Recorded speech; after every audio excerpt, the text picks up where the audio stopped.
Merhabalar, kanalıma hoş geldiniz. Ben Jale. Bugün size bu içerikte fotoğrafta ışıkla boyama tekniğini göstereceğim.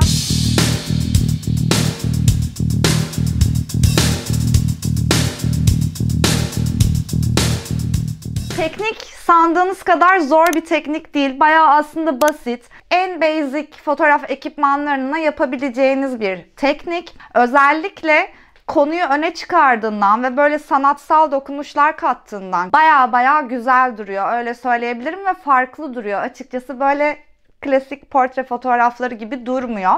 Bu arada arkadaşım Buğra Üsbaş sağ olsun, Photobasif diye onun da bir Instagram sayfası var. Onun da sayfasında çok güzel fotoğraflar var, bakabilirsiniz. O benim kanal fotoğraflarımı çekmeme yardım etti. Daha doğrusu direkt kendisi çekti.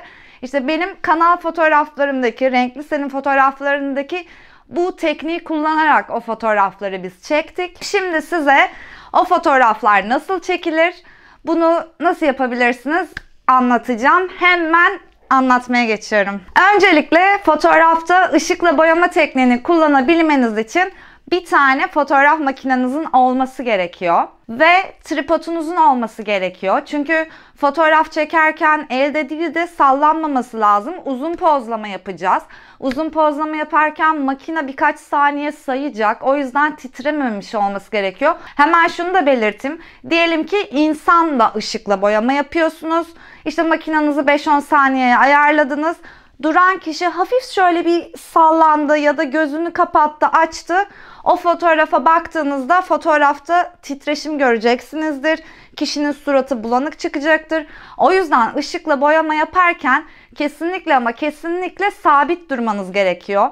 Mümkünse bir sandalyeye oturabilirsiniz ya da benim o kanal fotoğraflarını durduğum gibi böyle biraz zor oldu gerçi ama böyle sabit kalabiliyorsanız sabit kalabilirsiniz.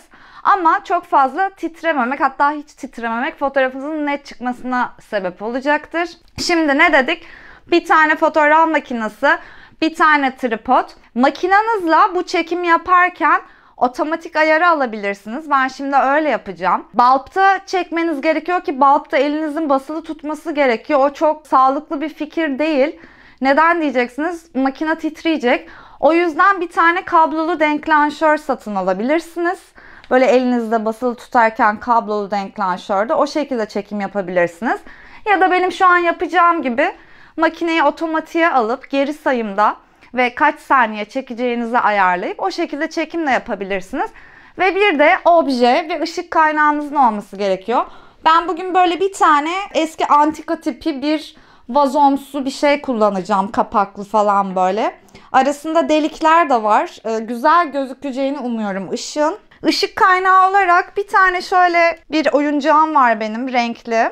Bunu kullanacağım. Aslında bu şeylerde daha güzel oluyor. İnsan etrafında daha hoş duruyor. Bir de mum kullanacağım. Böyle mum buldum bir tane. Hayal gücünüzü çalıştırıp farklı ışık kaynakları deneyebilirsiniz. Örneğin bu ışıkla boyama tekniğinde ben bulamadım, kaybetmişim evde bir yerde, çok dağınımlarda bilmiyorum ama lazer vardı bende bir tane.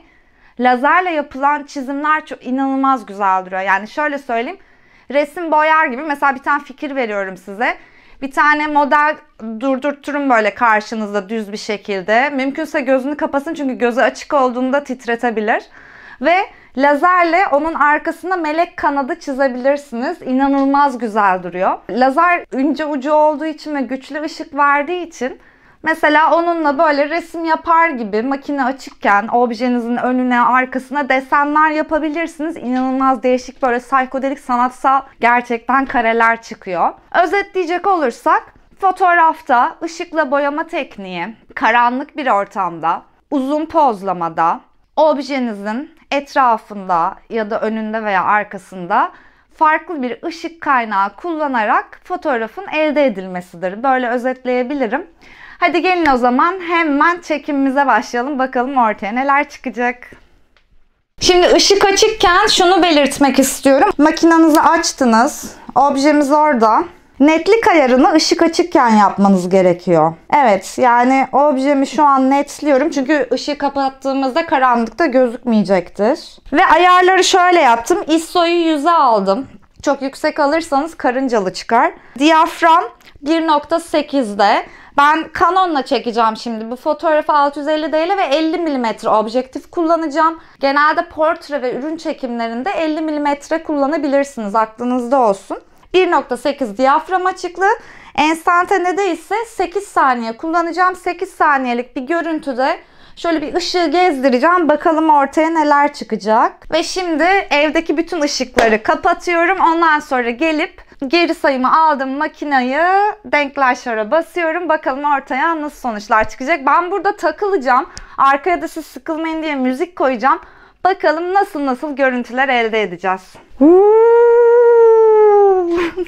Ne acayip oldu. Şimdi şu arka ışıkları da kapatmam lazım. Gizem. Şimdi şöyle bir taktik yaptım. Şimdi ilk olarak şununla deneyelim bakalım. Mesela yeşil ışık olsun.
Bir videomun daha sonuna geldik.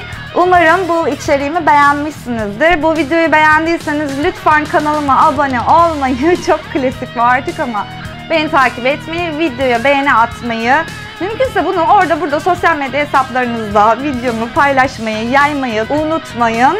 Hepinizi çok seviyorum. İyi ki varsınız. Bütün merak ettiğiniz şeyleri bana bu konuyla ilgili olarak videonun altına yorum olarak yazabilirsiniz.